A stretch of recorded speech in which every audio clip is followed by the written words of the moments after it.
Assalamualaikum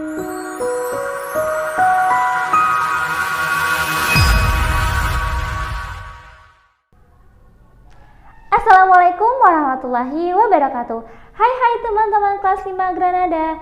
Berjumpa lagi di pelajaran Al-Quran Hadis bersama Bu Uni. Sebelum kita mulai pelajaran, biasakan kita membaca apa? Membaca basmalah. Semoga Allah mudahkan kita dalam belajar hari ini. Yuk, bismillahirrahmanirrahim. Baik teman-teman, kita akan belajar waqaf dan wasol. Teman-teman bisa buka bukunya halaman 82 sambil menyimak video pembelajaran dari Bu Uni. Oke? Nah baik, Bu Uni akan menjelaskan dulu ya pengertian dari waqaf. Waqaf menurut bahasa ialah berhenti atau menahan.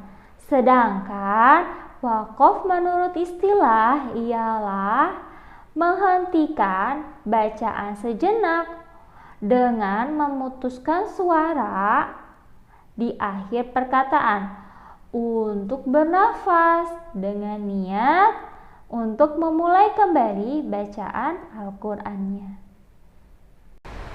Dan dilihat dari sebab-sebabnya, waqaf ini dibagi menjadi 4 bagian. Ada waqaf idtirari, yang kedua ada waqaf intizari, dan yang ketiga ada waqaf ikhtibari, dan terakhir ada waqaf ikhtiyari. Apa aja tuh maksudnya? Bu Uni akan jelaskan. Yang pertama ada waqaf idtirari. Waqaf idtirari ini apabila si pembaca menghentikan bacaannya karena terpaksa, bukan karena kehendaknya. Contoh seperti si pembaca batuk, atau si pembaca lupa, atau si pembaca kehabisan nafas. Nah itulah disebut waqaf idtirari. Dan yang kedua ada waqaf intizari. Waqaf intizari ini apabila si pembaca menghentikan bacaannya sejenak untuk mengambil keputusan akan berhenti atau akan diteruskan. Contoh di sini ada bacaannya. A'udzubillahi minasyaitonirrajim. Bismillahirrahmanirrahim. Fa illam taf'alu wa lan taf'alu fattaqun naral lati waquduhan nasu wal hijarah. Nah, boleh berhenti atau boleh diteruskan. Nah, itu disebut waqaf intizari.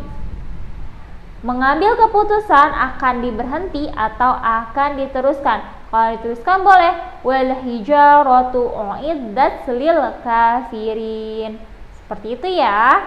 Dan yang ketiga ada waqaf ikhtibari.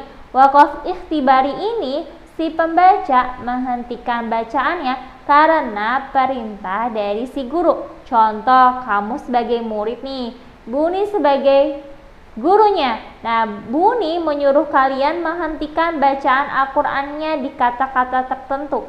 Nah, itulah yang disebut waqaf ikhtibari. Tujuannya mengetahui kemampuan murid dalam berwaqaf atau dalam berhenti. Dan yang terakhir, yang keempat, yaitu waqaf ikhtiyari. Kalau waqaf ikhtiyari ini si pembaca menghentikan bacaannya karena kehendaknya sendiri, karena kemauannya sendiri. Nah, sudah paham ya teman-teman? Keempat tadi diulang yuk. Ada waqaf idtirari, waqaf intizari, ada waqaf ikhtibari, dan terakhir waqaf ikhtiyari. Kalau waqaf idtirari berhenti karena terpaksa. Kalau waqaf intizari berhenti karena mengambil keputusan. Kalau waqaf ikhtibari berhenti karena sedang diuji. Dan yang terakhir ada waqaf ikhtiyari berhenti karena kehendak sendiri. lanjut lagi, kita akan belajar macam-macam waqaf. Waqaf terbagi menjadi 4 macam. Ada waqaf tam, ada waqaf kafi, ada waqaf hasan, dan terakhir ada waqaf qabih.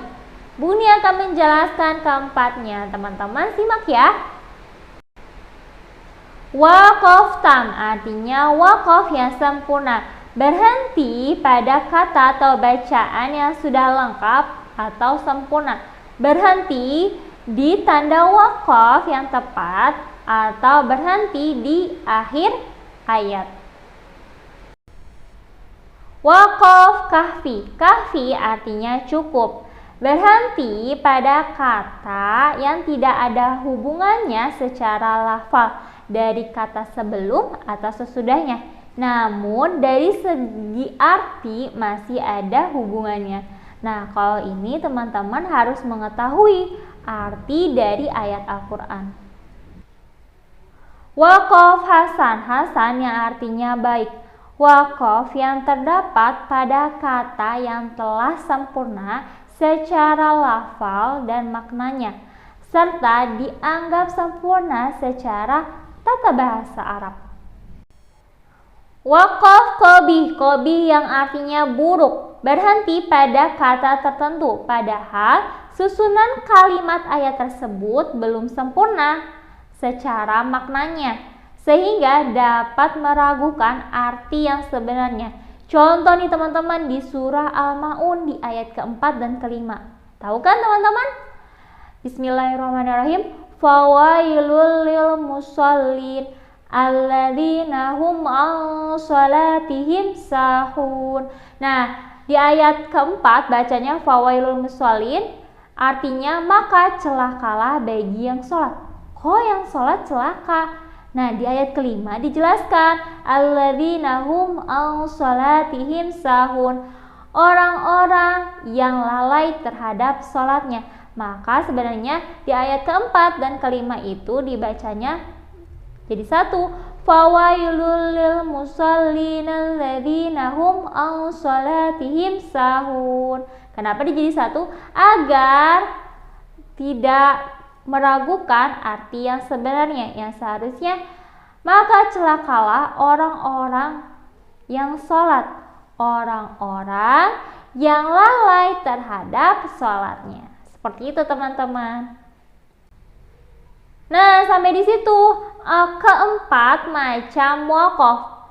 Diulang yuk. Ada waqaf tam. Tam yang artinya waqaf yang sempurna.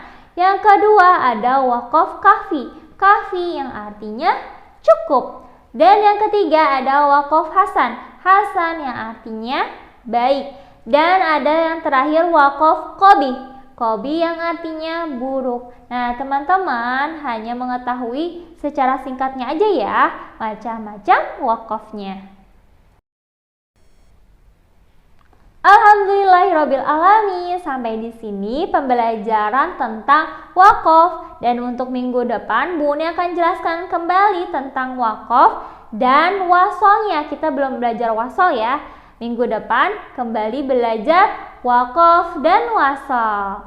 Sampai berjumpa minggu depan ya teman-teman. Yuk kita akhiri pembelajaran hari ini dengan mengucapkan Alhamdulillahirabbil alamin. Terima kasih teman-teman sudah menyimak video pembelajaran Bu Uni. Hari ini tidak ada tugas ya.